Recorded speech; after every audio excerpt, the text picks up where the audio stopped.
Ilustrísimo señor don José Telles Ledesma, director general de Migración del Gobierno de Canarias en representación.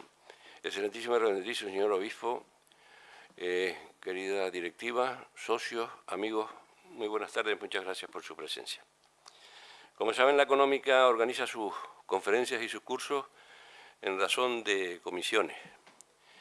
Yo antes de que me metiera en esto de la dirección, vine a las últimas reuniones y era un curso sobre lo público. Y en el foro pedían que la nueva directiva que ganara que lo público siguiera funcionando como curso. Yo hice una promesa de que si ganaba, pues lo público seguiría funcionando, ¿no? Y estas son las reuniones de lo público, esta es la 7ª edición. Y como es tradición también, estos ciclos los presenta la comisión correspondiente. Aquí está la comisión, pero el que lo va a presentar es don José Luis Rivero Ceballos. Yo no puedo dejar de dar un saludo a don Fernando Fernández por muchísimas razones. Llevamos muchos años soportándonos. Pertenecemos a la generación que nos llamábamos los fundadores del Hospital Universitario. Nos llamábamos, no, éramos y somos los fundadores del Hospital Universitario. Había la buena costumbre de reunirnos en unas comidas. Afortunadamente, desgraciadamente quedamos menos, pero desafortunadamente no nos reunimos. Pero de vez en cuando nos encontramos, y cuando nos encontramos nos seguimos soportando con afecto. Pero lo va a presentar don José Luis Rivero. Muchas gracias.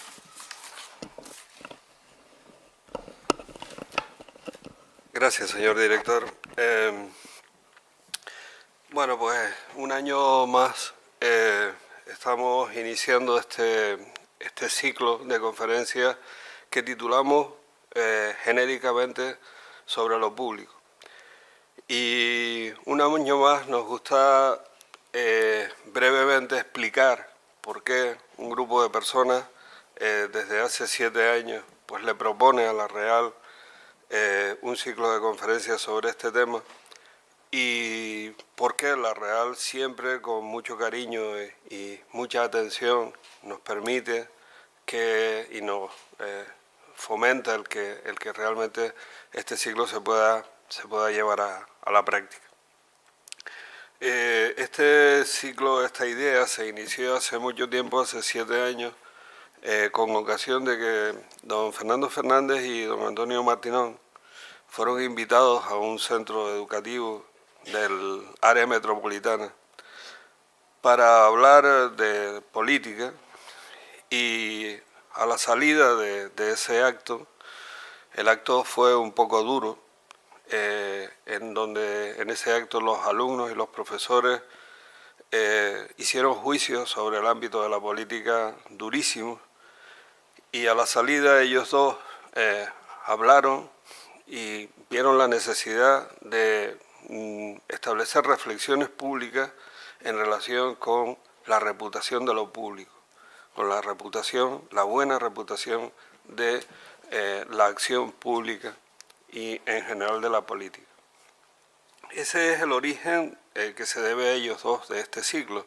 Después nos llamaron a otros y ya formamos ese núcleo que año a año hemos ido proponiendo a la Real, como les decía, este ciclo de conferencias. Y naturalmente, en nombre de estas 5 personas, que son Manuel Hermoso Rojas, Manuel Álvarez de la Rosa, Antonio Martinón, Fernando Fernández y quien les habla, pues le agradezco a la Real Sociedad el que una vez más nos haya permitido, con su apoyo, pues el organizar este ciclo en esta casa.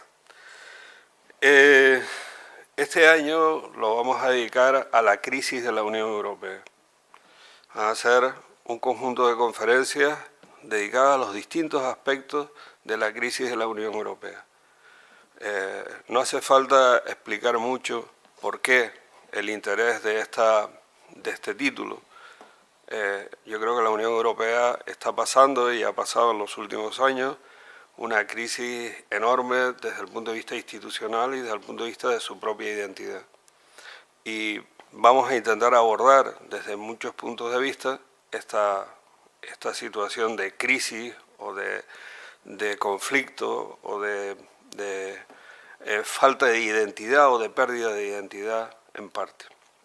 Empezamos hoy con la conferencia de don Fernando Fernández sobre uno de estos problemas graves de la Unión Europea, que son los flujos de personas que por distintas razones se han producido dentro y fuera o hacia la Unión Europea.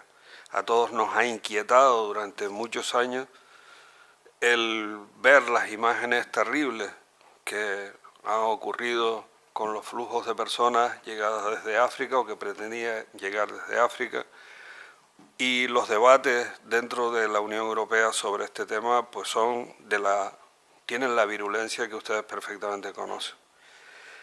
Don Fernando Fernández es muy conocido entre todos nosotros, por eso voy a ser muy breve en la presentación, pero sí me gustaría resaltar unas cuantas virtudes, unos cuantos detalles de su vida que me parece que son importantes, aunque ya los conozcamos, pero por lo menos para dejar constancia de ellos. Como ustedes saben, es médico. Estudió medicina en la Universidad de Navarra, se licenció en medicina en la Universidad de Navarra y luego ha cursado estudios en Barcelona, en París y en otros centros. Fue profesor adjunto de neurología en la Facultad de Medicina de la Universidad de La Laguna y jefe de servicio en el Hospital Universitario de Canarias. Como se acaba de recordar por el director, pues pertenece a ese grupo de fundadores del Hospital Universitario de Canarias. Luego tiene una trayectoria política amplísima. Como ustedes saben, fue presidente del Gobierno de Canarias, ha sido eurodiputado durante muchísimos años y ha sido diputado al Parlamento de Canarias también, obviamente. Como eurodiputado ha tenido responsabilidades que tienen que ver con la conferencia de hoy y que son muy interesantes, porque ha sido vicepresidente de delegaciones del Parlamento de Canarias, del Parlamento Europeo y de Canarias también, pero en relación pues con América, con el Mercosur, con los problemas de desarrollo, etcétera. También ha sido asesor de Naciones Unidas y ha desarrollado trabajos para Naciones Unidas encargados por la institución sobre los temas de desarrollo en prácticamente pues toda América y también en África. Como ya dije el otro día, pues es una persona que conoce y se ha interesado durante años por los temas de los refugiados, por los temas de la pobreza, por los temas del subdesarrollo y demás. Y por tanto es una persona que tiene el bagaje suficiente como para dirigirse a nosotros y enseñarnos unas cuantas cosas valiosas de estos problemas que, como decía antes, hoy nos tienen preocupados. Es poco decir preocupados, porque realmente cuando uno ve, como les decía, determinadas imágenes, tiene que ser uno muy de piedra para no conmoverse ante esas situaciones. Recuerdo que Adam Smith, en una obra menos conocida que La riqueza de las naciones, que es su tesis doctoral, que se llama La teoría de los sentimientos morales, empieza diciendo que ni la persona más perversa ni la mente más cruel deja de conmoverse cuando ve la desgracia ajena y demás. Bueno, yo creo que Adam Smith era demasiado bueno cuando decía estas cosas, ¿no? Pero en cualquier caso lo recordaba porque empieza esa teoría de los sentimientos morales hablando de la simpatía, es decir, de ese sentimiento de la solidaridad frente a la desgracia ajena que yo creo que a la mayor parte de las personas nos interesa. Pues muy bien, después de esta presentación le dejo la palabra a don Fernando Fernández para que desarrolle la conferencia que le tenemos asignada.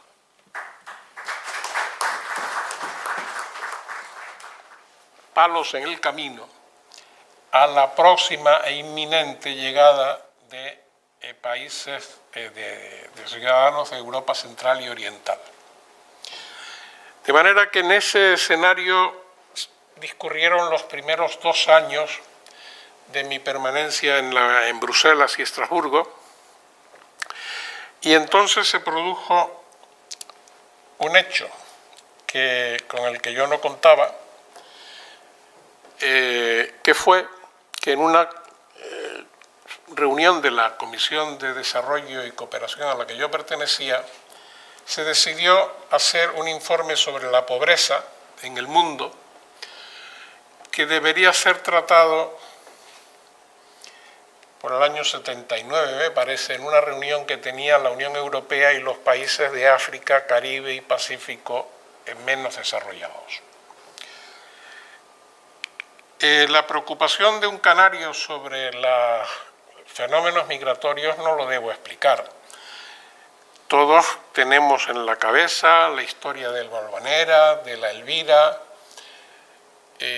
Los palmeros perdimos a no se sabe cuántos que iban en el Fausto. La Elvira, el Telémaco, son pedazos de nuestra historia de la inmigración a lo largo de siglos. Esta fue una de las primeras pateras que llegó a Canarias. Y llamo la atención de ustedes en este barco, al que luego más tarde volveremos a ver. Este barco que llegaba hasta los topes de migrantes. No todos venían igual. Unos llegaban vacíos.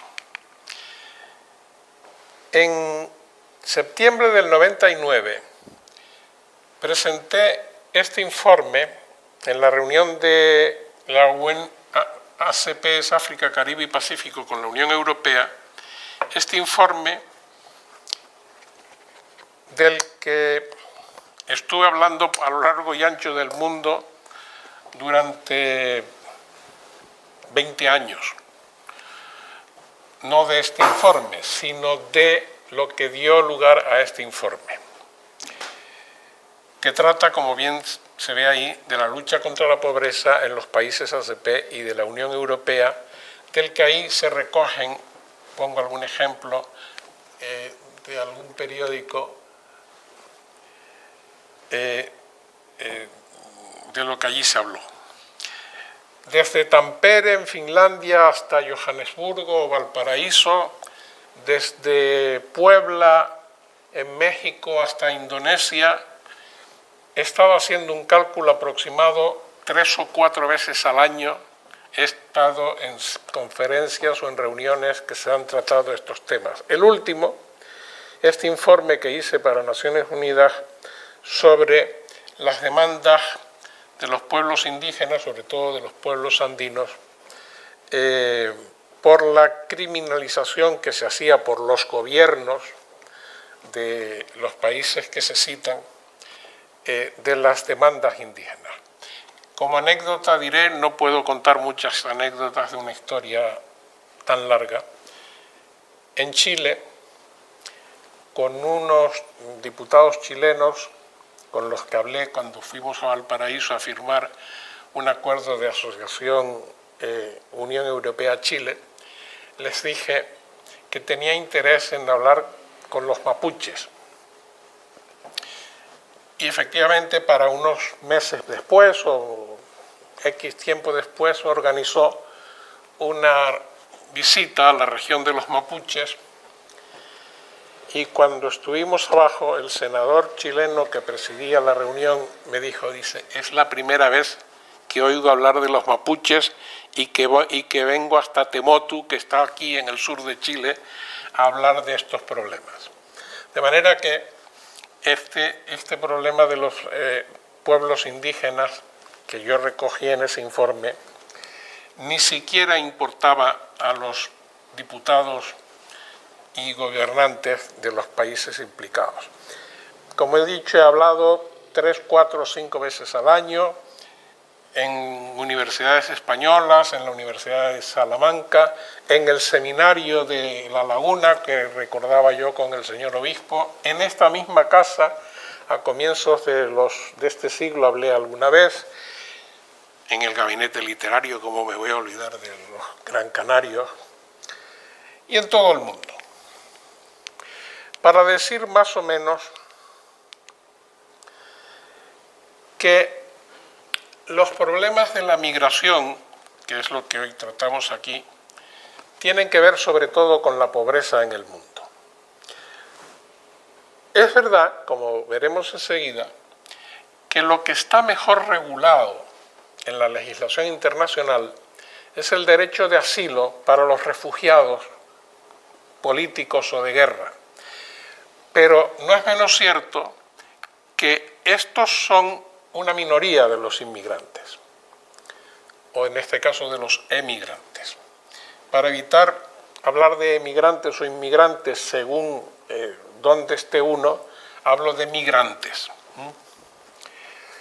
Según el último informe del Departamento de Asuntos Sociales y Económicos de la Unión Europea, cerrado a diciembre de 2016, el número de migrantes en el mundo hoy son 232 millones y pico. Teniendo en cuenta que es una cifra aproximada porque, por la propia naturaleza del fenómeno migratorio, no es fácil saber siempre cuántos migrantes hay y cuántos son los que se mueven, pero en torno a 230 y pico millones son migrantes. De esos, el 65% son migrantes que van al norte, al hemisferio norte, pero también hay un no despreciable número del 34% que van al sur. Para la Unión Europea la inmigración es un fenómeno, un problema, como dije, de primera magnitud, porque como veremos enseguida, sin inmigrantes el futuro para nosotros es muy negro, pero con inmigrantes en los términos que los recibimos, el futuro puede ser aún peor. Por eso creo que un abordaje para la solución nunca a corto plazo, sino a medio y largo plazo del problema, tiene que ser afrontando los orígenes de las migraciones. Y es por eso que empiezo hablando de la lucha contra la pobreza. La lucha contra la pobreza, si acierto a saber, tiene que ver de una manera decisiva con los fenómenos migratorios, porque de esos 230 y tantos millones, la mayoría de ellos, la inmensa mayoría, son migrantes económicos.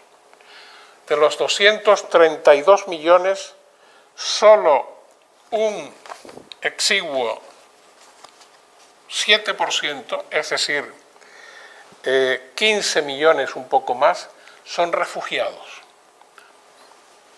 cuyo estatus jurídico internacional está bien delimitado, está bien recogido, tanto por los organismos internacionales como europeos, aunque, como ocurre tantas veces, nunca se cumple. De estos 232 millones, pese a la crisis europea, los migrantes en Europa han continuado aumentando, aunque en un porcentaje más atenuado. Emigran algo más mujeres que hombres en el norte, no en el sur. El 60% de los menores de 20 años que llegan a Europa provienen de países en vías de desarrollo. El 70% con más de 60 años residían en países desarrollados. Es decir, hay un fenómeno cruzado que con la crisis se ha acentuado entre los que vienen de países en desarrollo hacia Europa y los que van de unos países desarrollados a otros en busca de un futuro mejor. Según la OCDE, el 30% de los inmigrantes en el territorio de la OCDE tienen un alto nivel educativo, sobre todo los que vienen de India, de China y de Filipinas. atención a este dato porque es algo de lo que me voy a ocupar enseguida. ¿Cuál es la respuesta que la Unión Europea ha dado al reto de la inmigración? Ha dado muchas y ninguna eficaz. ¿Cuáles son los obstáculos a la eliminación de la pobreza? Hay muchos, como veremos enseguida. Y de todo ello depende decisivamente el futuro de la Unión Europea.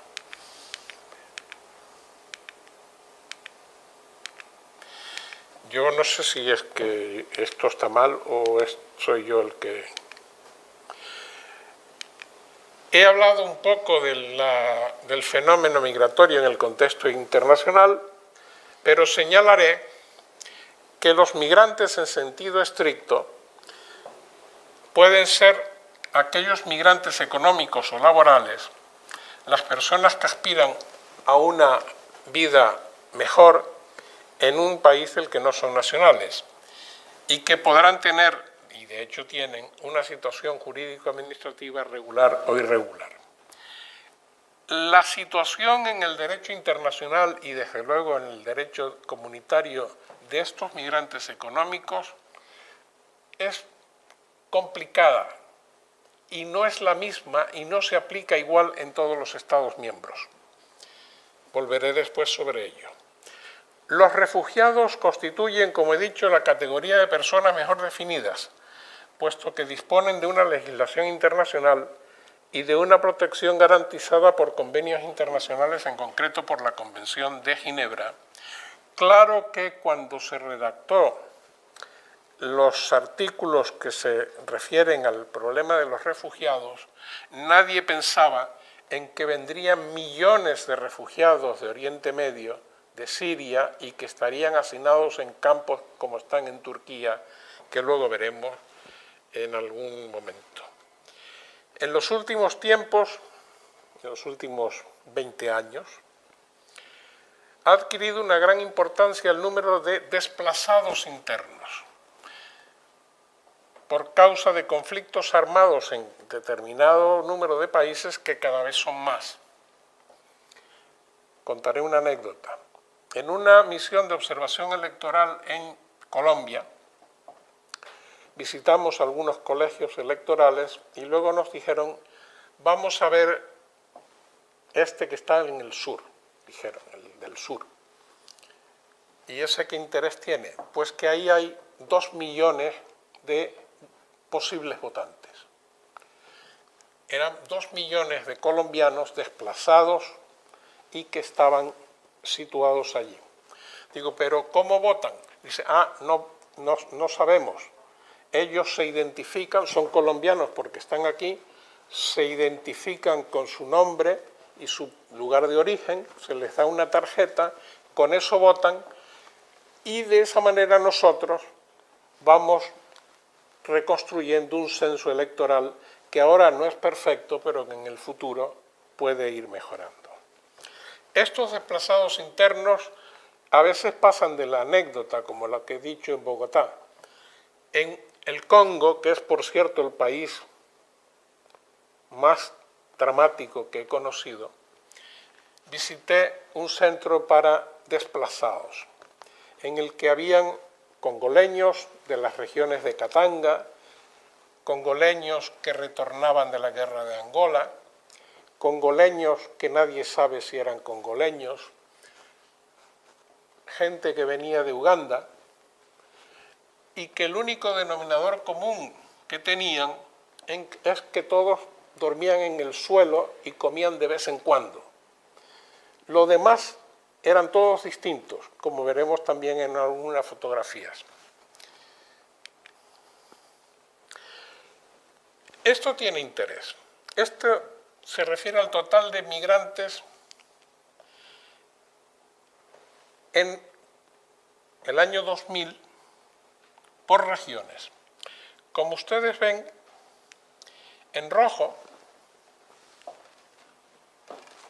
se señala el total de la población, y el mayor número de población es en Asia. Y en este color, que soy daltónico y no sé decir qué color es el número de migrantes. Hay pocos porcentualmente migrantes en Asia, hay muchos más en Estados Unidos, pero en términos de proporción con la población hay muchos más todavía en Europa. A ver si ahora le doy para adelante. Las migraciones como fenómeno positivo. Aspectos demográficos que en Europa no es necesario que me extienda.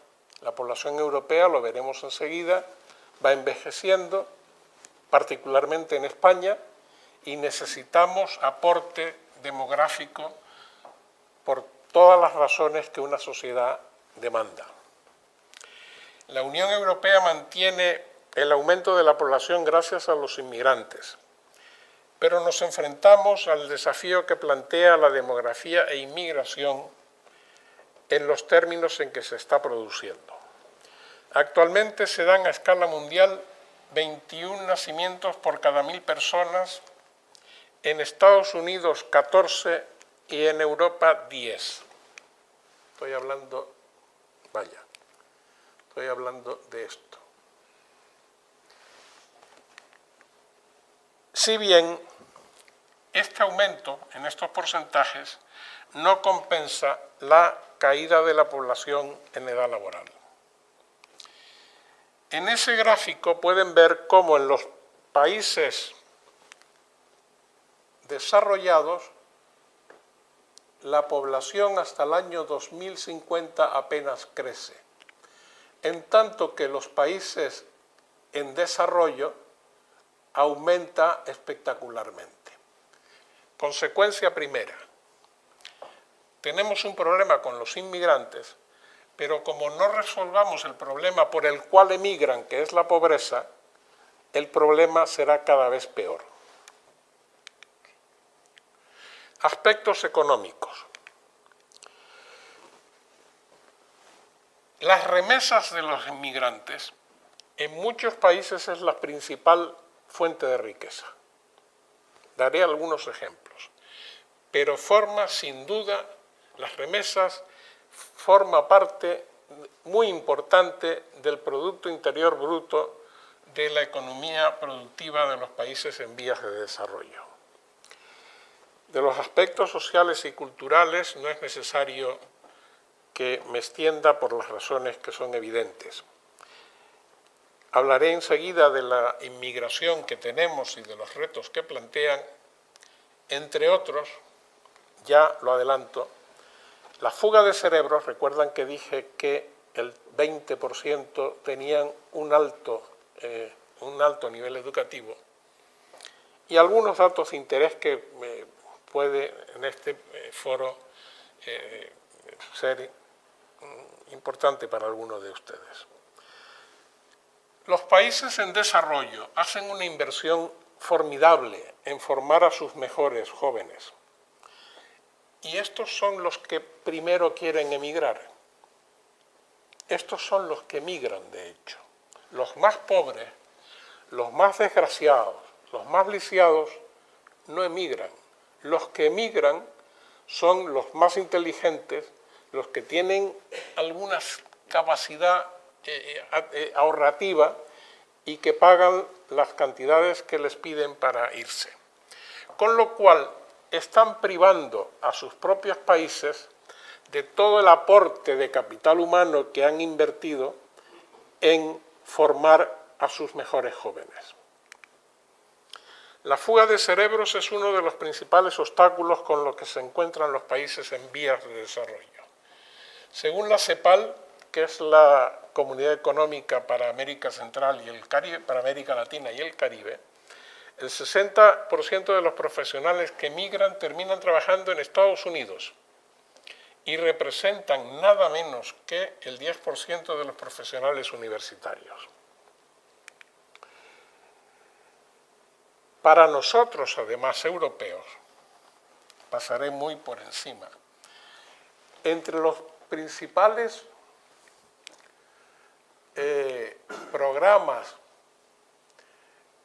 Erasmus y otros La mayoría de ellos están, o muchos de ellos, no la mayoría, están beneficiando a inmigrantes, a estos inmigrantes de alto nivel educativo. Los problemas de las migraciones.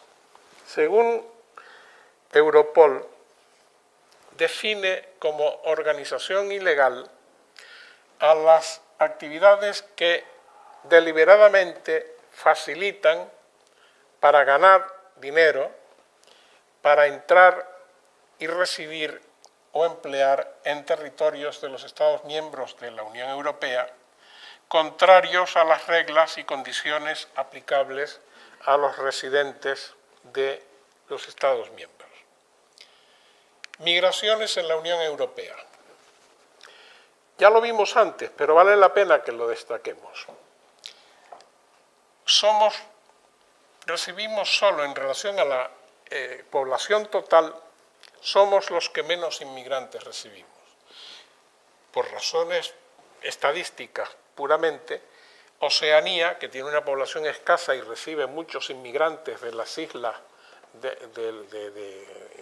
que le circundan, de Indonesia, es la que más población de inmigrantes tiene. En Europa, según fuentes de la Organización Internacional de las Migraciones, ese es el porcentaje de inmigrantes. En un país como Luxemburgo, por ejemplo, el 57% de sus trabajadores son inmigrantes. Estas cifras hoy han cambiado. Esta gráfica puede tener 2 o 3 años. Hoy, tanto Francia como Alemania y España están en torno al 10% de la población. Los migrantes en América Latina, hablé de las remesas.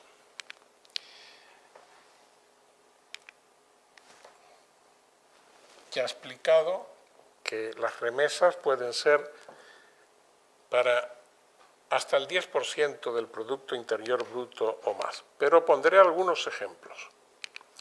Para México, las remesas sobrepasan en un 160% las exportaciones agrícolas, se equiparan a los ingresos provenientes del turismo y casi alcanzan los ingresos del petróleo. En Colombia equivalen a la mitad de sus exportaciones cafeteras. Para la República Dominicana suponen el 10% de su Producto Interior Bruto y en El Salvador el 17% del Producto Interior Bruto del país. Por tanto, eso es lo que suponen los emigrantes de los países subdesarrollados para los países exportadores. ¿Cuáles son los principios para una política de inmigración común en la Unión Europea? El primero y básico y elemental no se cumple, porque los problemas de la inmigración debería estar dentro del conjunto de la acción exterior de la Unión Europea. ¿Qué ocurre? Que la Unión Europea, pese a que tiene un alto comisionado para la política exterior, no tiene competencias en política exterior. Las políticas exteriores son competencia de los Estados miembros y, por tanto, a pesar de que tiene ahora una alta comisionada y antes tuvo a un alto comisionado, que fue, por cierto, compatriota nuestro, son competencias nominales y, en cierto modo, no diré decorativas, pero participativas en reuniones, en círculos, opinativas, pero no tienen, dicho de otra forma, no tienen presupuesto y lo que no está en el presupuesto no existe. En la perspectiva interior, la garantía y por tanto, como no hay política exterior, la tienen en la política de desarrollo, que es otra cosa, que debería ser otra cosa. En la perspectiva europea, la garantía de derechos a los migrantes residentes en la Unión y la armonización del tratamiento a trabajadores extranjeros y a la solicitud de asilo debería ser común. Y en los últimos años se ha legislado así. al respecto, pero no se cumple.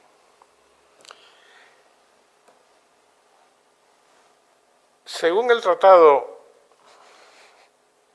sobre el Tratado de la Unión Europea, ahí se detallan las políticas sobre controles en las fronteras, asilo e inmigración, cómo se debe hacer, cómo se deben garantizar los derechos de las personas, cómo se debe hacer una vigilancia eficaz en el cruce de las fronteras exteriores, porque una vez que entran se mueven libremente, y cómo debe instaurarse progresivamente un sistema integrado de gestión de las fronteras exteriores. Esto se cumple mal. La concentración de la actual causa, de la actuación en las causas de las migraciones, con especial mención al vínculo entre migración y desarrollo, es fundamental. Mientras no consigamos erradicar la pobreza en los países menos desarrollados, seguiremos teniendo avalanchas de inmigrantes que quieren venir a Europa. Y hay que dotar a esta política de los recursos financieros necesarios, diciendo que 9 de cada 10 dólares que se destinan al desarrollo son europeos, pero los Estados Unidos apenas aportan y el resto, porque tienen otra concepción de la ayuda al desarrollo, la tienen, pero creen que lo que tienen es que traer gente formada y que luego vuelvan y regresen y crear empresas, y el resto es China, que tiene una política de ayuda al desarrollo muy peculiar. China, y además los países africanos prefieren la ayuda de China, aunque sea menor, porque los chinos no piden cuentas. Nosotros prestamos dinero, pero exigimos unas cláusulas democráticas, exigimos unos ciertos criterios que China ni le va ni le viene. Es más, las compañías chinas que vienen a África traen chinos a trabajar, porque como me dijo un viceministro chino del que hablé ayer o anteayer en una comida, los chinos trabajan mucho.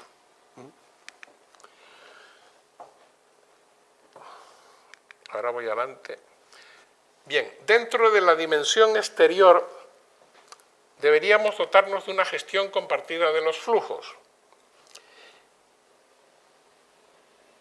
Y ahí, en el año 2005, para hacer una gestión compartida de los flujos, tiene un papel muy importante los acuerdos de asociación y cooperación con cláusulas en materia de lucha contra la inmigración ilegal. En el año 2005 fui ponente de lo que se llamó una directiva de retorno, la directiva de retorno. La directiva de retorno era un primer paso para sentar las bases para una armonización más ambiciosa en el futuro, para establecer una ausencia de riesgos en el endurecimiento de las normas nacionales, para tener una interpretación común y a reducir las zonas grises y a mejorar la certidumbre jurídica. Eso pretendía la directiva de retorno, de la que yo fui ponente en el Parlamento Europeo, como ahí se ve en el año 2005.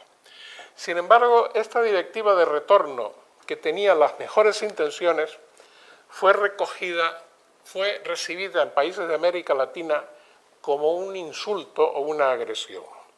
Alguien tan sensato como José Miguel Insulza, a la sazón secretario general de la OEA, dice ahí que necesitamos explicaciones más detalladas de la Unión, porque durante siglos los europeos migraban masivamente a América sin ninguna restricción, y que ahora que las cosas han cambiado, los americanos podrían venir a Europa sin ninguna o con pocas restricciones. Pero esto lo dijo Insulza, pero mi amigo Florisvaldo Flor, que por entonces era ministro de un gobierno de Lula, hace unas declaraciones diciendo Europa hará campos de concentración. Y alguien tan serio como el senador Jorge Pizarro, que entonces era presidente del Parlamento Latinoamericano y presidente de la Unión Cristiano-Demócrata Mundial, dice: la Unión Europea abofetea a Latinoamérica. Ante la forma en que se recibe esta directiva de retorno, la Unión Europea y especialmente el Parlamento se vio en la obligación de establecer algunos cambios y algunas modificaciones. Problemas que la directiva de retorno causó, los problemas que causó, se derivan fundamentalmente de dos hechos. Primero, dice ahí, toda persona tiene derecho a circular libremente y a elegir su residencia en el territorio de un Estado. Toda persona tiene derecho a salir de cualquier país, incluso del propio, y a regresar al mismo. ¿Qué es lo que ocurre? Que eso tiene coletillas. La primera es que la redacción no es la misma en inglés que en francés. Y segundo, como dice el artículo siguiente que ahí señalo, este derecho, que en el artículo 13 no tiene restricciones, en el artículo 29 se establecen una serie de restricciones para poder tener el ejercicio pleno de derechos y el disfrute de las libertades. Consecuencia, hay enormes trabas para el ejercicio de este derecho al libre tránsito de personas. El Parlamento Europeo hizo una serie de aportaciones tendentes sobre todo a garantizar durante su permanencia en Europa a la espera del retorno, garantizar la unidad familiar, la asistencia sanitaria de urgencia y el acceso de los niños a una educación básica. Por ejemplo, algo que ahora se hace, pero que cuando esto se redactó no existía, el uso de un idioma comprensible para los afectados, que ahora en España se hace siempre, pero no en todos los países de Europa, no crean. La gestión común de las fronteras de la Unión nacen desde el comienzo, en el capítulo 1, ya se habla de eso, y de ese capítulo 1 nace Frontex, al que luego mencionaré. Y la vinculación de las políticas de cooperación al desarrollo con la gestión de las políticas migratorias, ya me adelanté, y estas es las conclusiones en inglés, luego lo proyectaré en español. He dicho que mientras no eliminemos la pobreza, no tendremos resuelto el problema de la inmigración, de la migración. ¿Cuáles son los obstáculos a la eliminación de la pobreza? Factores internacionales como el comercio, factores relacionados con los productos básicos, la deuda de muchos países. Hay países con una deuda que absorbe todo su Producto Interior Bruto y que están obligados a cumplir por el Club de París, porque si no serían expulsados de la Organización Mundial de Comercio, la ayuda exterior y fenómenos coyunturales internacionales. Factores internos y más graves: la corrupción rampante de la mayoría de los países en desarrollo, la falta de democracia y de Estado de Derecho, la desigualdad entre los sexos, los problemas de medio ambiente, el hambre, la falta de acceso a los servicios sociales básicos y conflictos armados, que en ese gráfico está en el 6º punto, pero que hoy, 3 o 4 años después, en algunos países es el principal problema. En resumen, los flujos migratorios, como ven, son un fenómeno complejo e inherente a la sociedad humana. La Unión Europea se está dotando, pero lleva ya 10 años, de una política migratoria común sin que hasta ahora hayamos tenido éxito, o por lo menos hayamos tenido una política migratoria común aceptada por todos. Por ejemplo, el Reino Unido, una de las causas fundamentales por las que salió es porque no aceptaba el libre tráfico de personas, especialmente si eran inmigrantes. Pero eso está ocurriendo también, y especialmente grave, en países como la antigua Yugoslavia. Una de ellas, no sé, ¿dónde está Víctor Orbán? Bien, en uno de los países de la antigua Yugoslavia. la gestión de los flujos, potenciar Frontex, estrechar la coordinación entre las políticas de cooperación y el control de los flujos y que las regiones puedan aprovechar las oportunidades relacionadas con la emigración latinoamericana, sobre todo en el sur de Europa, que es lo que a nosotros, españoles, nos interesa. Voy a ir muy rápidamente ahora. Las caras de la pobreza es un libro que alguno de ustedes conoce y que publiqué en el año 2008-2009. Pobres son todos, pero todos son distintos. No hay dos pobres iguales. Estos niños son pobres de Malawi. Y ahí se les ve felicísimos. Algo que me llamó la atención siempre y que lo señalo porque no, los niños, cuando se les hacen fotos, y podría poner muchas, pero solo pongo una, cierran los puños. Las niñas sonríen o cruzan los brazos. Pero los niños, esta es una niña, pero este niño y aquel otro, tienen una actitud como de defensa, ¿no? Estos son de Malawi. ¿Recuerdan aquel barco que vimos? Esos barcos, todos, este es el puerto de San Luis en Dakar. Durante décadas, estos barcos salían a diario llenos de inmigrantes. Unos llegaban aquí y muchos, no sabemos cuántos, quedaban por el camino. Pero ahí estaban y se ha hecho mucho para evitar que eso siga así, pero así empezó. Otros, pues este barco es igual, este barco era el mismo, pero otros llegan vacíos. Este es el mercado principal de Abiyán. La Costa de Marfil no es un país cualquiera, es uno de los países más importantes de África. Ese es el mercado central y estos son los comerciantes y los pobres de Abiyán. Y esta es una pobre mujer al que le hice una foto en Burkina Faso y que se pasó horas, yo el tiempo que estuve visitando yo no le vi, pero ella ahí freía huevos, vendía, hacía para darle de comer a ese niño que tenía encima. Estos niños, ven a este que también cierra los puños, pero este tiene, doctor, ¿cómo se llama esto? Albino. No es albino, esto es enfermedad de la piel, sarna. Y no sé de qué país eran estos. Esto es un hospital.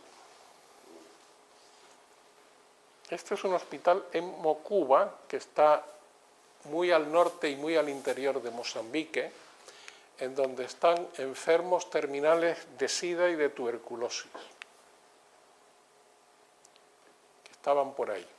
Yo me sentí más médico que otra cosa y no fui capaz de tomar una foto dentro de estos cubículos, solo que al salir le pregunté a un sacerdote, a un señor italiano que nos acompañaba, y le dije, doctor, ¿y cómo lo soporta? La anécdota no es porque esté mi paisano aquí, pero su respuesta fue, soy sacerdote.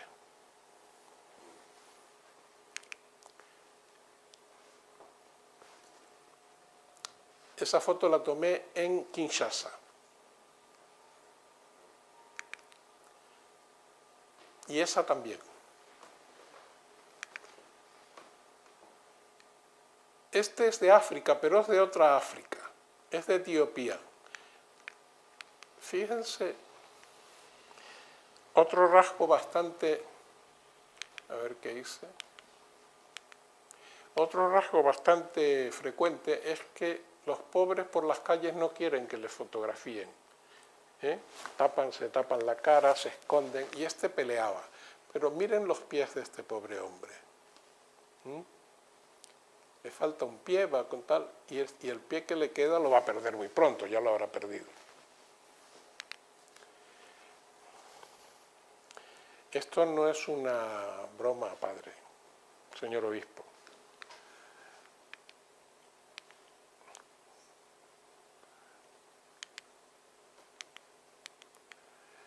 Pero aquí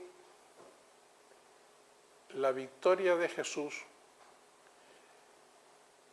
esta es una calle del barrio de la ciudad de Belém, no de Belém de Pará, sino lo que llaman,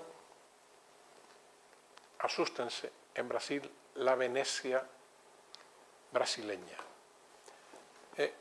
Y estos niños están jugando a la pelota, y estos van a comprar, van a ser en la asociación del Comité Local de la Administración de la Salud en Belém. Les da la bienvenida. Les da la bienvenida. Esta es una calle de Bolivia, por el interior, por el medio de la cual corren las aguas negras. Y estos son otros pobres del Cáucaso. El agua es vida. Veremos, no sé si saldrán más fotos, pero muchos de los recursos que invertimos en países en desarrollo desde la Unión Europea es en darles agua. Miren la cara de ese niño cargado, pesan más las botellas de agua que el propio niño. Y esta pobre viejita, esto es en la sierra del Ecuador, también descalza. En Iquitos, ¿se acuerdan ustedes de Pantaleón y las visitadoras? Lo escribió el premio Nobel hace 60 años quizás. No, el turismo sexual infantil arriba. Pues en Iquitos todavía se ven carteles como estos, no al turismo sexual. Pero enfrente de donde hice esta foto, en el otro lado de la avenida, había todo tipo de prácticas sexuales de día o de noche. A nadie le llamaba la atención y cuando lo vi comprendí por qué Pantaleón por qué Vargas Llosa situó a Pantaleón en Iquitos. Y estos son pobres del cuarto mundo, que los tenemos. Hablamos del tercer mundo, pero en el cuarto mundo, que es el nuestro, en Europa, hay pobres generalmente en zonas de Europa central y oriental. Esta está tomada en la estación central de Budapest, muy repujada, como restos del Imperio Austrohúngaro, y esta es una señora de Rumanía o de Moldavia, también enfadada, sin ganas de que le hagan fotos. Y esto es en Siria. Estos son otros pobres. Estos son otros pobres. Y estos ya han cruzado el desierto, descalzos. Y ahí llegan a Turquía.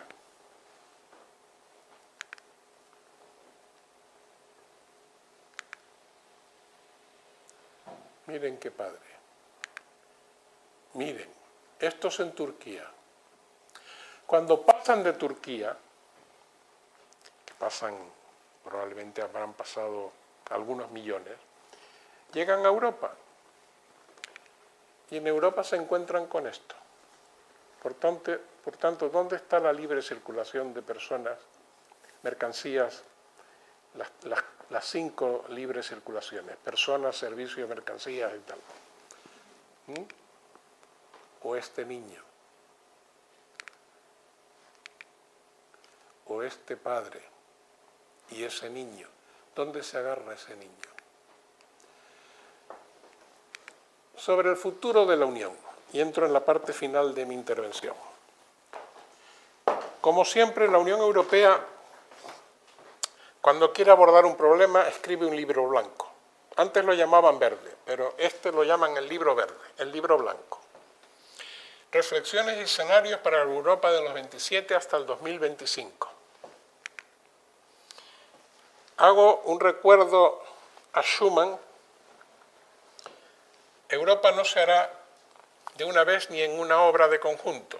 Se hará gracias a realizaciones concretas que creen, en primer lugar, una solidaridad de hecho.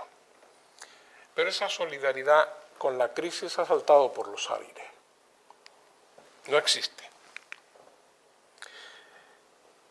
No voy a tratar con detalle todo lo que ahí se dice, pero sí quiero señalar que el autor el que firma el libro blanco, que es el muy incompetente presidente del gobierno de Europa, el actual, los ha habido peores, porque ha habido tan incompetentes como él, pero borrachos. Borrachos que estaban en el mismo despacho que yo y cuando bajábamos en el ascensor de la 6ª planta apestaban a coñac, apestaba aquel. También era luxemburgués. Pero él señala 5 escenarios. Los 5 escenarios, bueno, sí quiero decir que no todo en Europa es un desastre. Desde la firma del manifiesto de Ventotene hasta hoy, Europa, aquí están los periodos de guerra y aquí están los periodos de paz. Se dice aquí, se señala aquí. Hemos vivido el más largo periodo de paz en 500 años, lo cual no es poco. Lo cual no es poco, más bien mucho. Más bien mucho. Este cuadro no me resulta sencillo explicarlo y ninguno de ustedes lo va a entender. Pero entiendan por qué el ciudadano de Europa no entiende a la Unión Europea. En líneas generales diré que aquí están los de la zona euro, que son unos poquitos, que aquí están los que están en la Unión Europea, que son otros poquitos más, con el Reino Unido marchándose, que aquí están los que están en la Unión Aduanera, que son estos, más Andorra, Mónaco, tal, que aquí están otras entidades y que aquí finalmente están. Todo eso es lo que entendemos Unión Europea. 2 o 3 datos para terminar. Europa representa una proporción cada vez menor de la población mundial. En 1900 éramos el 25%, en el 60 éramos el 11%, en 2015 el 6%, para el 2060 seremos el 40%, el 4%. El euro se ha convertido en una moneda mundial, pero otros actores cobran cada vez mayor importancia. Aquí ven la libra, el euro, el dólar y otras monedas. Yo creo que aquí esto lo pongo por separado, ahí se ve, lo que he dicho ahí se ve mejor. Pero Europa cada vez va teniendo menos población y el euro cada vez va teniendo menos influencia en el mundo. A ver. Además, Europa tendrá la población más vieja del mundo. Por eso dije que con inmigrantes tenemos un problema, pero sin inmigrantes tendremos muchos más. La edad media de la población en el mundo son 33 años. En América del Norte, 40. En el Caribe, 34. En África, 21. ¿Cuántos de aquellos niños llegarán a esta edad? Probablemente ninguno. Nosotros la media 45. Además, Europa forma parte de los países más pacíficos del mundo. Hay algunos más pacíficos, ahí se señalan los muy altos, que hay pocos, hay Canadá, Finlandia, aquí está Austria y Suiza, y probablemente esto es Eslovenia, y luego vienen los altos, que es toda Europa, seguridad media, América, incluida la norte, y los de muy bajo, y algunos que no dan, como Cuba, que no da datos. De Cuba no se sabe si son pacíficos o no. El presidente de la Comisión da 5 escenarios en aquel libro que mencioné. 1, seguir igual. 2, solo un mercado común único. 3, hacer menos pero de forma más eficiente. Y 4, los que deseen hacer más harán más. Y 5, hacer mucho más conjuntamente. No está recogido aquí porque esto lo hice en agosto antes de irme de viaje. Bueno, me fui de viaje hace 10 días, pero todos hemos leído en la prensa las declaraciones de esta semana atrás, en donde él apuesta nada más y nada menos, criticado por toda la prensa europea, lean El País de ayer u hoy, él apuesta por esto. Una zona Schengen abierta, todos los países en el euro, eso no se va a hacer. Yo no sé lo que va a ocurrir, pero me parece que la única fórmula que puede tener futuro es que los que deseen hacer más, hagan más. Y los que no quieran hacer más, que haya una Europa de 2 velocidades. Algo que siempre a los que no quieren hacer más se oponen, pero que será inevitable. Será inevitable, porque si no, se van todos a pique. Bueno, ahí hay una tabla muy complicada de cuál es la situación, las ventajas y los inconvenientes de cada uno de los 5 escenarios. Pero lo resumiré diciendo, en todos, la migración es el factor clave para la solución del futuro de Europa, por las razones que largamente he venido diciendo.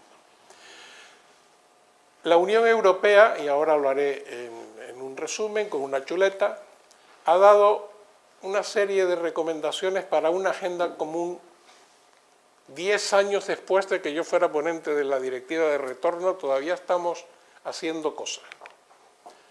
Luego me referiré a esto. Pasaré por alto. Y al Comité de las Regiones envía un plan de acción de la Unión contra el tráfico ilícito de migrantes. Lo citaré enseguida de manera breve.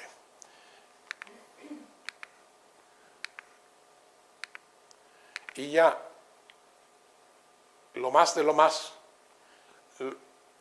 el must de Tenerife, como dice Loro Parque, el tratado con Turquía para resolver los problemas de los inmigrantes, que lo primero que ha hecho es ponernos los cuernos con el señor Putin y decir ahora que no quiere, que no tiene ningún interés en seguir con Europa. De todas esas medidas que ahí se apuntan, yo diré 3 o 4 cosas, las más importantes de las que ahí se señalan. Hay que conseguir hacer un seguimiento y una evaluación lo más certera posible de los que tengan derecho a asilo.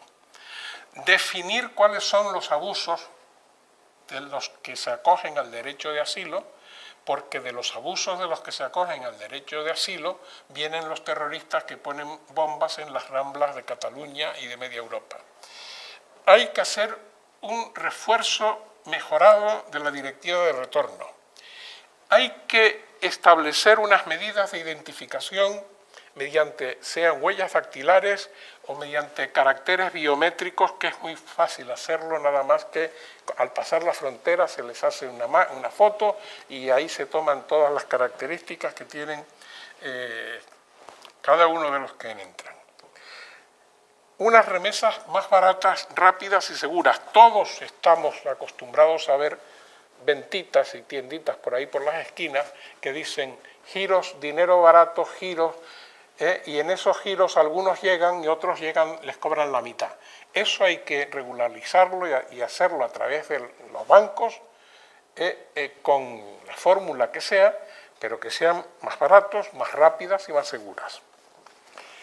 Hay que establecer un régimen europeo de una cuota por países que establezca la reubicación y el reasentamiento definitivo de los que están en Europa legalmente. En una entrevista que me hicieron para la radio hace un rato, me decía la periodista muy incisiva, dice, pero es que España tiene que recoger, incisiva y con mala uva, España tiene que recoger 17.000 y solo han llegado 1.000. Digo, pero ¿no sabe usted que ahora está...? Efectivamente, cuando eso se dijo estábamos en lo peor de la crisis y pusimos obstáculos. Pero ahora estamos diciendo que estamos dispuestos a recibir 8 o 10.000 y Grecia dice que allí ya no quedan inmigrantes. Grecia no tiene inmigrantes. Y con esto y unas pasas termino dándole las gracias por su paciencia, por haberme escuchado.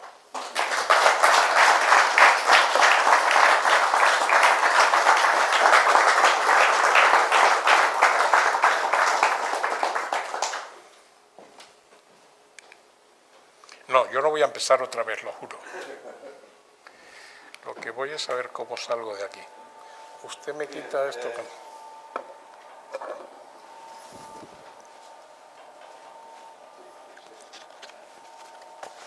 El director de la Real me ha dicho que haga la coordinación de las palabras y esto, y me dispongo a ello.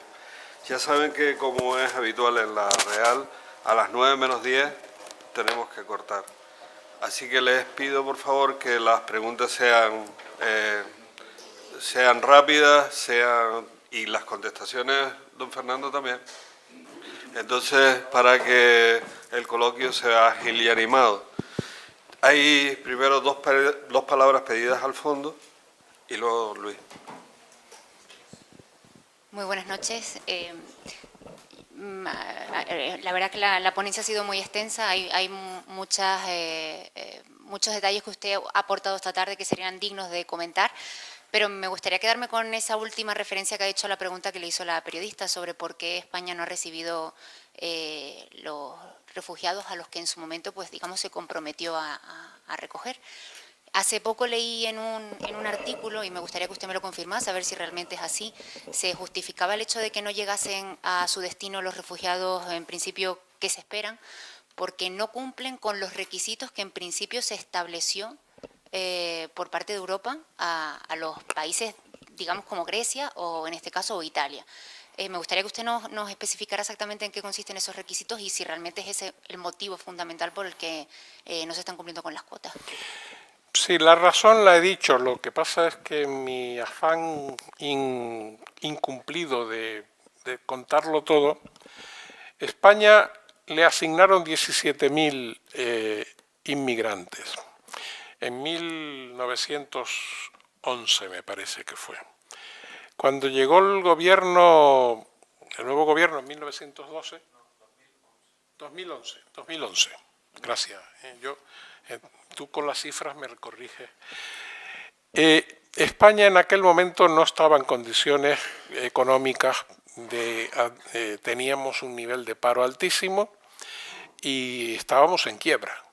Y España, hubo una pelea muy grande ahí cuando se establecieron las cifras.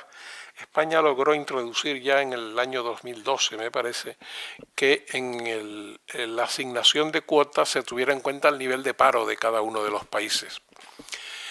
Nos tocaron del orden de 17.000. Y en principio pusimos muchos obstáculos para recibirlos. Pero lo cierto es que desde hace un año o dos quizás, y han venido 1.000 en números redondos. Usted tendrá las cifras mejor que yo si tiene un artículo ahí a mano, pero tenemos como en algunas regiones más que en otras, pero en el conjunto de España en torno a 1.000. Ahora estamos diciendo que podemos recibir hasta 8 o 10.000, pero ya he dicho que Grecia, cuando le han pedido envíanos, no para España, para otros países también, han dicho, es que yo ya tengo los CIE, se llaman, campos de internamiento de migrantes, los tengo vacíos. Unos se han ido legalmente, otros se han ido ilegalmente, otros han vuelto a Turquía y otros no sé dónde están, pero yo ya no puedo enviar inmigrantes. Y con Turquía tenemos un problema de una relación muy complicada que no hemos logrado desatascar porque con Turquía en definitiva el acuerdo ese que yo he sintetizado en una imagen, lo que establece es que los turcos se queden con millones de inmigrantes allí y que les pagamos millones de euros. Lo han cumplido las partes, ¿no? Pero ahora Turquía lo que parece es que devolviéndolos al este, no devolviéndolos a Europa, sino una vez que han acabado con el problema del Daesh y etcétera, Turquía, esos inmigrantes que vienen de Siria, los está devolviendo a las bravas seguramente, no creo yo que el señor Erdogan se ande con muchos, las está devolviendo al este. Esto es lo que le puedo decir al respecto. Buenas tardes, Raúl. A ver, dos cuestiones, dos preguntas. Una es con respecto a el nacimiento de la Comunidad Europea, ¿no? La palabra lo dice muy clarito, ¿no? Comunidad Económica Europea, no dice Comunidad Médica Europea, Comunidad Cultural Europea, ¿no? ¿No sería el origen del mal, de todo lo que está ocurriendo, el nacimiento o por qué se reúnen los países europeos? Le contesto a esta primera pregunta. Es muy fácil. No se llama ya Comunidad Económica Europea, se llama Unión Europea. Se llamó en principio Comunidad Económica del Carbón y del Acero y fue teniendo sucesivos nombres.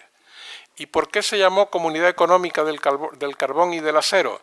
Porque en la posguerra mundial los padres de Europa pensaron: no volvemos a pasar hambre y no volvemos a pasar frío, como hemos tenido durante la Guerra Mundial. Y entonces desarrollaron la política agraria común, que se llevaba más del 50% del presupuesto. ¿A quién se le ocurre hoy? Hoy sería impensable, pero más del 50% del presupuesto de la Unión era para plantar papa y para extraer carbón y acero. Y luego se fue modificando y hoy se llama Unión Europea. Y ya no es comunidad económica. De hecho, todo lo que yo he hablado en gran parte habla de derechos sociales y no de temas económicos. Sí, segunda pregunta. Pero bueno, pero el dinero está ahí detrás. La segunda pregunta. ¿Qué dinero hay detrás? Hombre, bueno, no, yo no puedo entrar en un debate con usted porque no, simplemente pero si estoy haciendo. Pero digo. Que el dinero está detrás. Europa, usted comenta ahí el tema de los periodos de guerra y de paz. Europa, como los países imperialistas, van a los países del tercer mundo, los expolian, los sumergen en la miseria. Y luego tenemos las consecuencias que estamos teniendo últimamente con lo que está ocurriendo, terrorismo y otras cosas más, ¿no? Entonces, ¿no le resulta un poco curioso, paradójico, que los conflictos bélicos,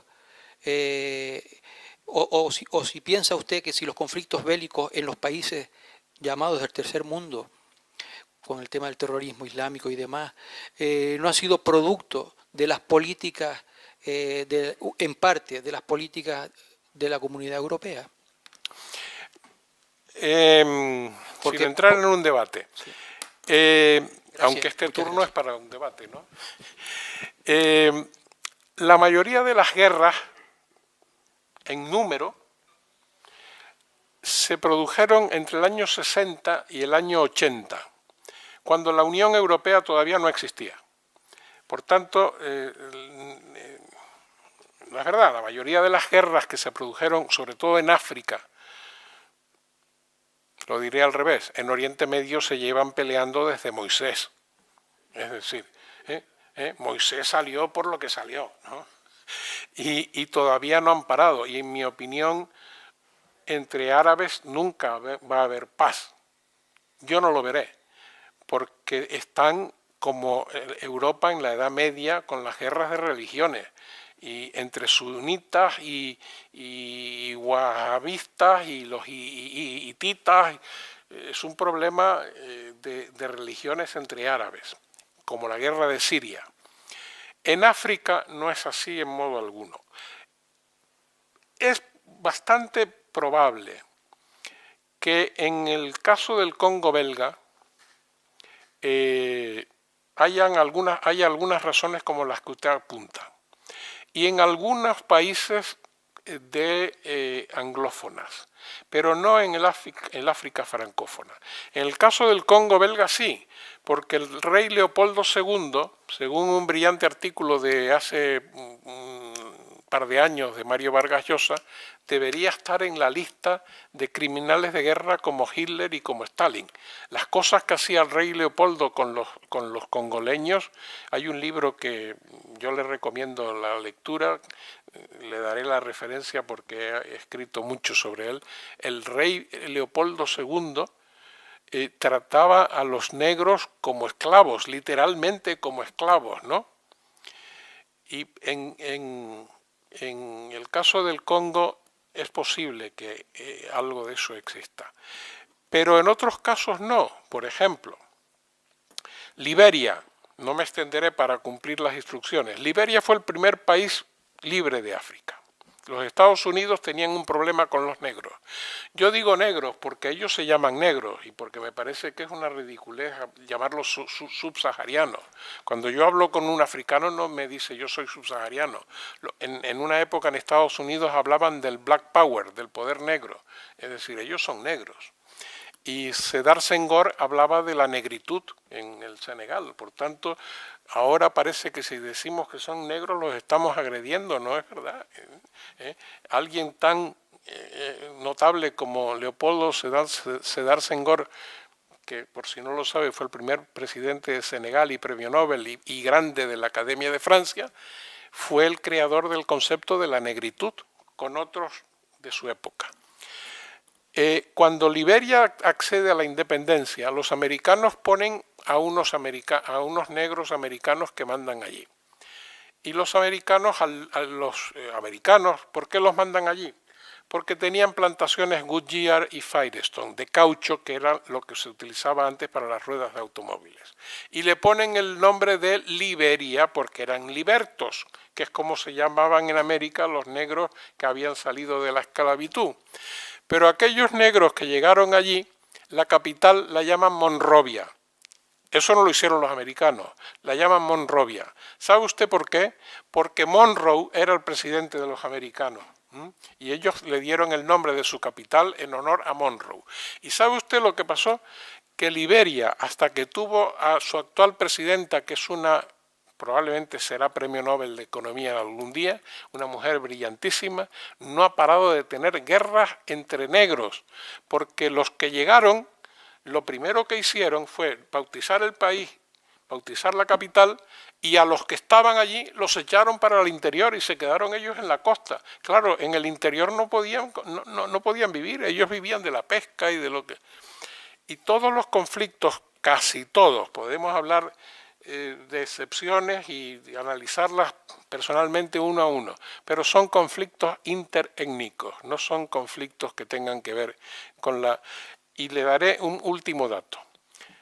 Y con esto no me llamen colonialista. Los hechos, los números son hechos y no opiniones. La edad media del pueblo africano, que ahí estaba en 20 y pico años, me parece que sí, 20 y pico, cuando los países africanos acceden a la independencia, la edad media estaba cercana a los 40 años. Y medio siglo después, cuando han dejado de ser colonias y tienen que administrarse ellos mismos, la edad media ha bajado casi a la mitad. ¿Qué quiere decir? Que han descuidado la sanidad y la educación por culpa de sus políticos corruptos y muchos de ellos por culpa de europeos corruptos que comercian con ellos.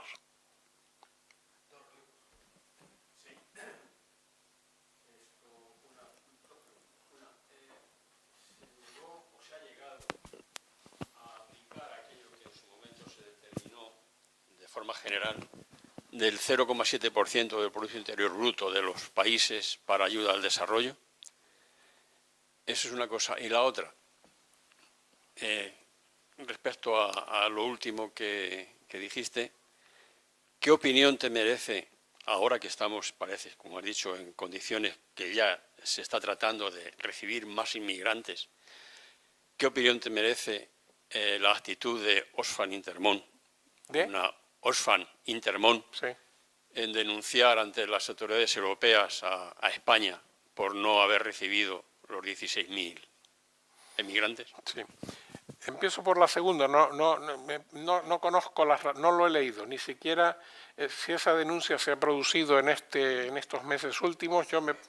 Yo me he pasado, se ha producido, Yo he estado, en agosto he estado en el sur recluido preparando esta conferencia y bañándome algún ratito y saliendo a comer, y en estos meses he estado en Ávila, disfrutando de Ávila, Salamanca, y ahora que dicen que España está, he querido conocer bien Castilla, que puede ser lo que quede.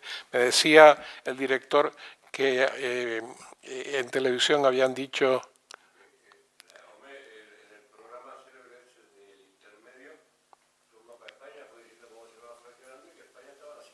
Bueno, pues yo he ido a Castilla y no he leído. Primera noticia que tengo de Orfan. Del 0,7% no se cumple. España fue el primer país que anunció, creo que en los últimos años de Aznar y en el primer mandato de Zapatero, que iba a llegar al 0,7%. Y recuerdo muy bien cómo un bávaro, que son unos alemanes que aquí los llamaríamos fascistas, pero son democristianos muy de derecha, pero muy conservadores.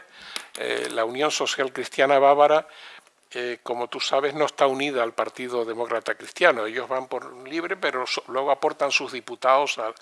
Un diputado alemán, Lisse, con el que me peleé todos los días a cuenta de los plátanos, porque él se negaba a que entraran cuotas de plátanos canarios, que había que comprarlos en Ecuador, que en Alemania eran más baratos.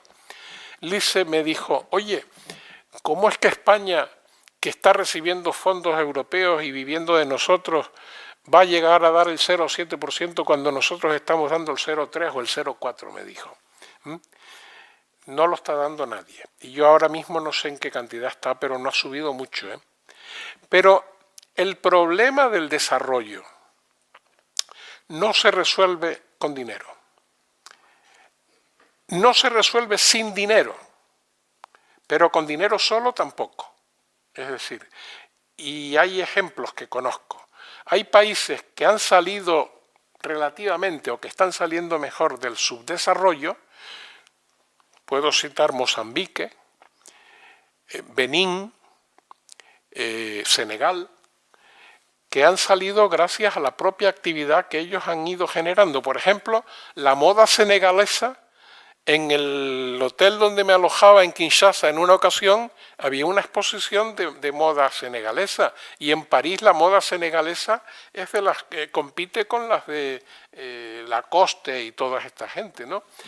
Y hay ejemplos de países que van saliendo, pero que tiene que ser, por una parte, por una exigencia que ya se está produciendo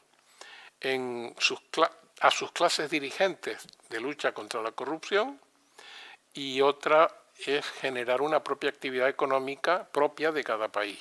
Unos pueden, pero otros, como el Níger, no pueden. Níger es un puro desierto con unos cuantos camellos, y Mali, aparte de Tombuctú, solo tiene tuaregs campando por sus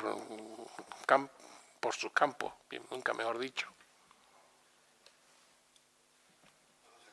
Sí, bueno, está claro que lo has estudiado muy extensamente, ¿no? Y es imposible contarlo todo. Dijiste que indudablemente en muchos casos es así, que los refugiados o el asilo son los que ponen bombas. ¿Los refugiados? Los refugiados, los de asilo político, son los que pueden poner bombas, los que se camuflan.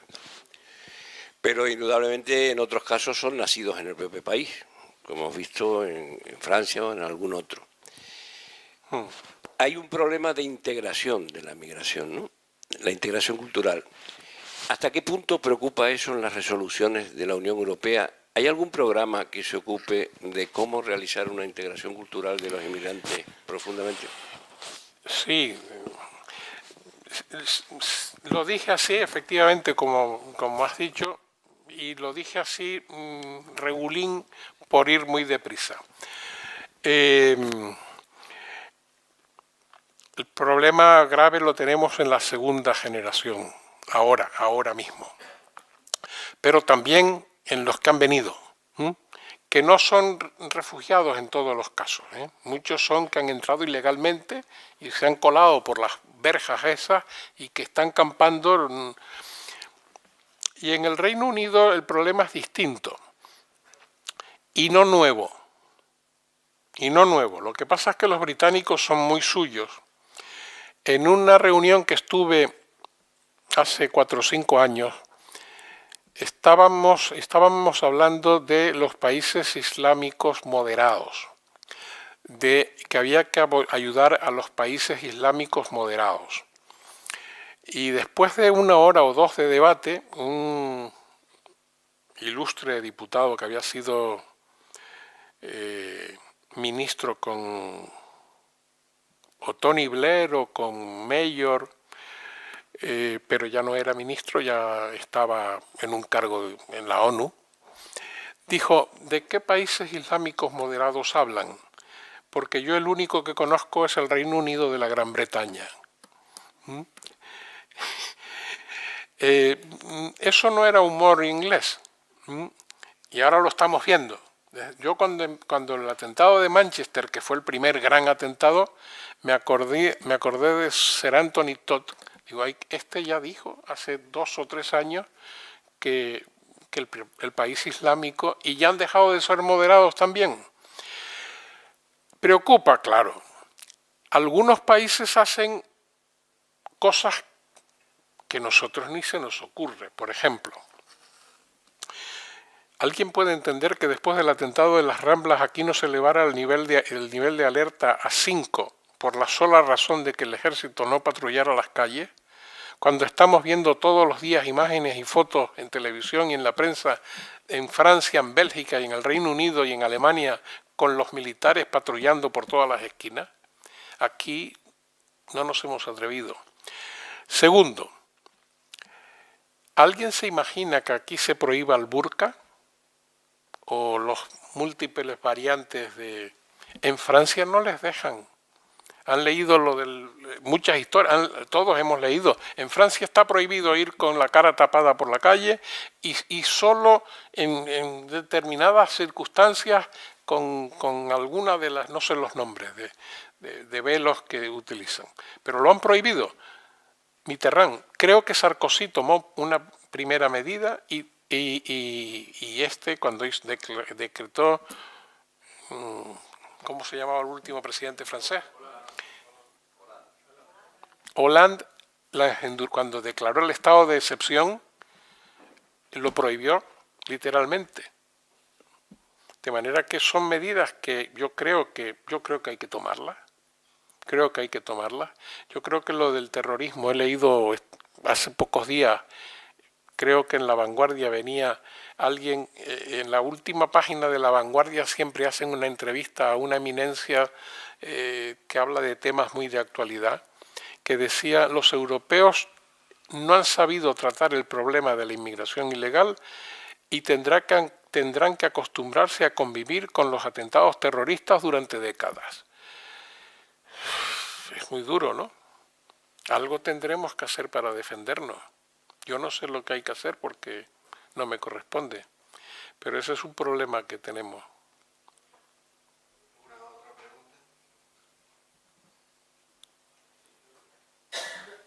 Habló antes ahí del envejecimiento de Europa, ¿no? Se habla constantemente de este problema del bajo índice de natalidad. En España estamos Los últimos. en límites de los más bajos. Se habla de que en el 2050 en Europa habrá más ciudadanos de origen no europeo que de origen europeo, con lo cual aquello que decía se le atribuye a Gaddafi, ¿no? De que no hace falta que hagamos ninguna guerra para conquistar Europa, sino sencillamente nuestros emigrantes con sus hijos, con su descendencia, ocuparán Europa y Europa será musulmana, etcétera, etcétera, sin ningún tipo de esto, ¿no? Pues digo que quizás el futuro de Europa no solamente está amenazado por estos puntuales, y ojalá que desaparezcan, pero bueno, que tendremos que bregar con algunos de estos atentados, sino con esta otra realidad, ¿no? Que es que es muy difícil, esto que pedimos de integración social, etcétera, está resultando muy difícil porque hablamos de, en Francia hay gente procedente de Argelia, por ejemplo, que ya son tercera generación o cuarta generación ya, ¿no? Y Pero a los buenos como Zidane los traemos a España. No, ese es un problema grave que no se ha abordado, España menos que nadie. Somos el país de Europa que menos. En cambio, hay países europeos que tienen políticas proactivas de apoyo a la familia.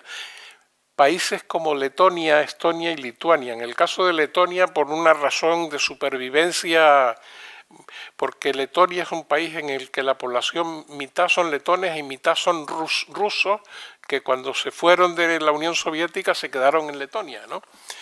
Y están apoyando el nacimiento de letones de origen. Y países de Escandinavia, Finlandia, que tiene una población muy escasa, no debe pasar de 5,5 millones de habitantes, también tiene una política de ayuda muy intensa a la familia.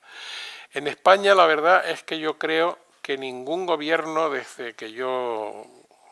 los últimos gobiernos, ninguno de la democracia ha tenido, está muy mal que yo lo diga, pero el único que daba premios a los que tenían 20 hijos era el caudillo, ¿no? Con lo cual no estoy pidiendo que vuelva el caudillo, pero políticas de ayuda a la familia, ni en la época de Suárez, ni en la época de Felipe González, ni en la de Aznar, y cuando menos en la de Rajoy, por diferentes razones.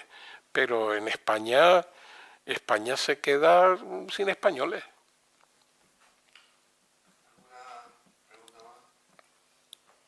Yo hago esas alusiones a Franco porque como nunca soy franquista, a mí en política me han llamado de casi todo, menos corrupto y franquista.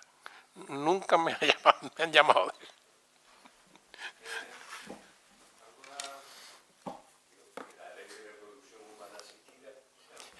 Aquí tenemos...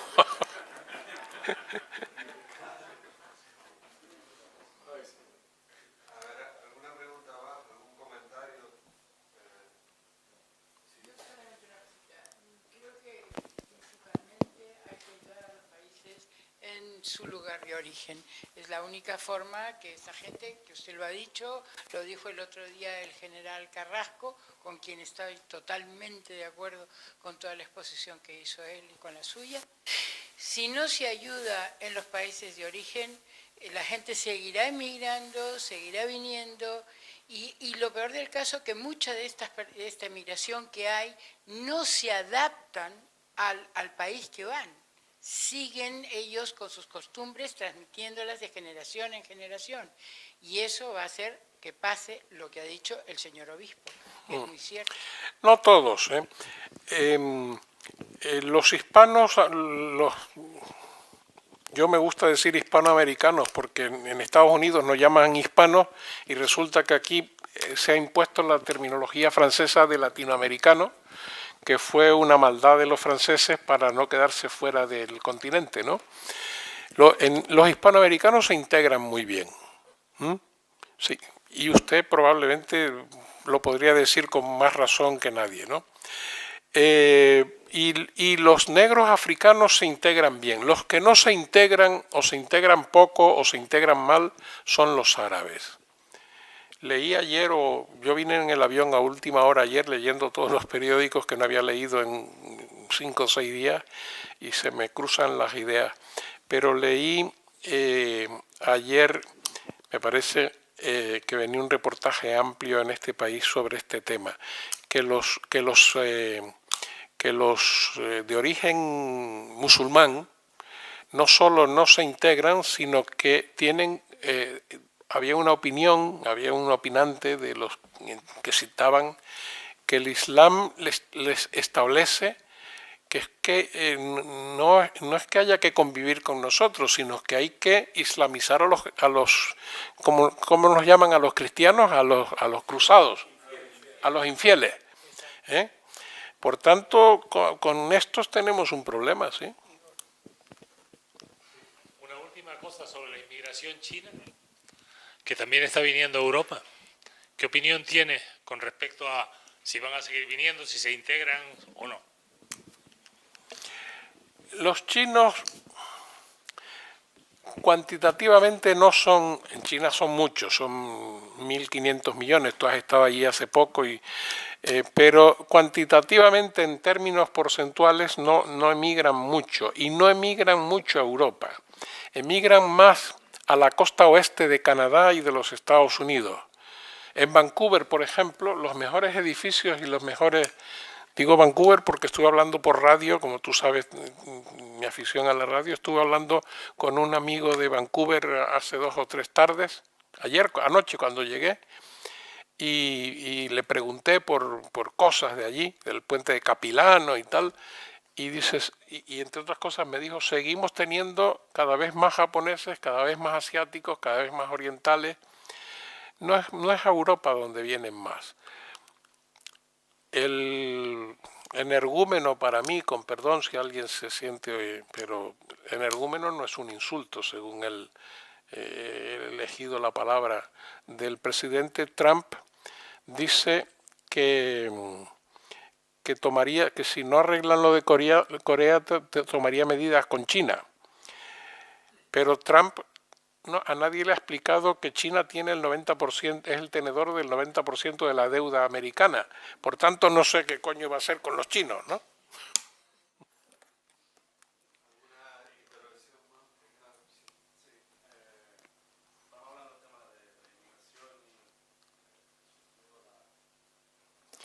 Le dejo que me haga la pregunta, pero le termino diciendo, es por eso que usted apunta que yo empecé y terminé hablando de la pobreza.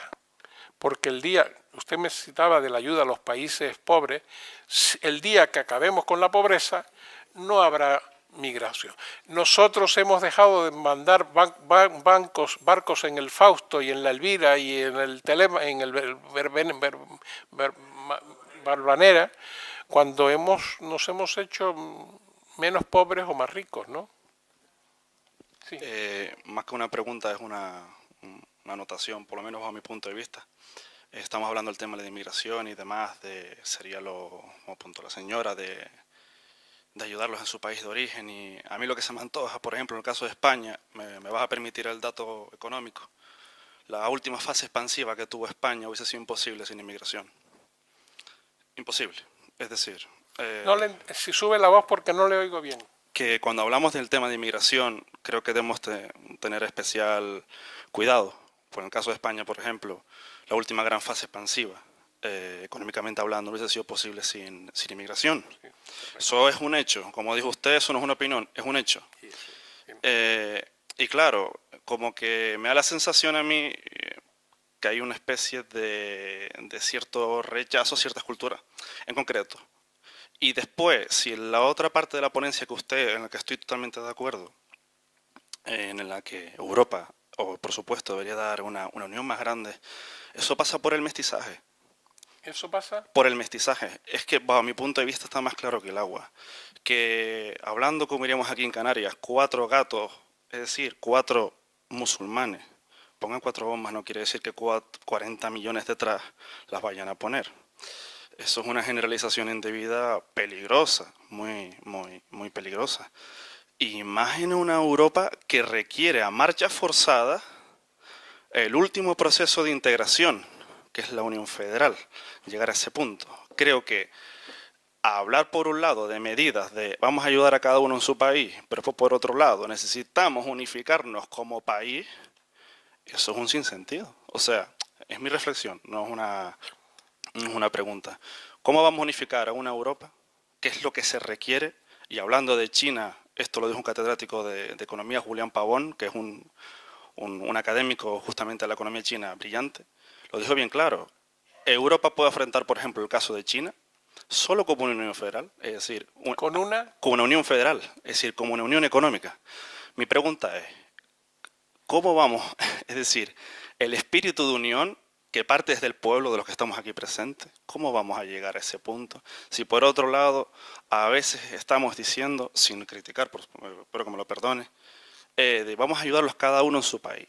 Vamos a ver, eso por 4, me permite o no la palabra, 4 gatos que ponen bombas, no podemos llegar a esos puntos. Pues que entonces estamos perdidos, Europa. Y una puntualización, lo que usted lo dijo, de las 5 estrategias, ahora cambio el tópico, hacer más lo que quieren hacer más.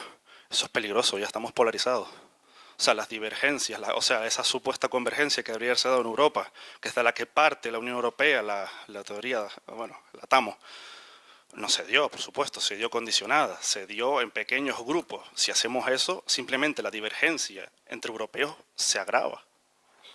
Sí, yo con los matices que pueda poner, que son algunos, básicamente no solo estoy de acuerdo con lo que usted ha dicho, sino que lo he dicho.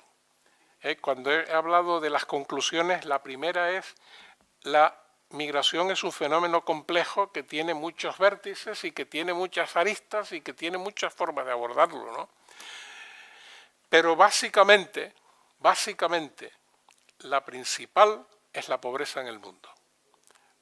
La principal, si hubiera que tomar solo una medida para tratar de paliar lo que fuera posible, habría que hacer un plan Marshall para África y para otros países, pero sobre todo para África.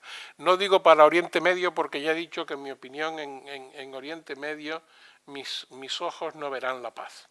Pero en África habría que hacer un plan Marshall para África que los saquen de la pobreza, porque mientras esos niños que yo les he enseñado sigan mamando de la teta de esa señora seca, y comiendo del huevo que la madre... No hay futuro, no hay futuro. Y yo creo que... Yo no soy pesimista. Si fuera pesimista no me hubiera dedicado a la política, ¿no? Yo creo que el futuro de la Unión Europea... Europa ha sido una historia de muchos éxitos y de 10 años de fracasos. Desde que se fue Jacques Delors, no hemos tenido un buen presidente de la Comisión. El menos tonto era Monti, que cuando le ofrecieron ser primer ministro de Italia dejó Bruselas y se vino para Italia. Pero Juncker no da el nivel. Y antes que Juncker estaba, no diré el nombre, pero el predecesor luxemburgués, entre Schuman, que fue el primer europeísta, y Juncker, hubo otro presidente de la Comisión. Yo tenía mi despacho en la planta sexta en un ala, y el presidente tenía el despacho en la planta sexta en otro ala, y coincidíamos a veces cuando terminaban las sesiones a las 8, a las 9 de la noche, en el ascensor.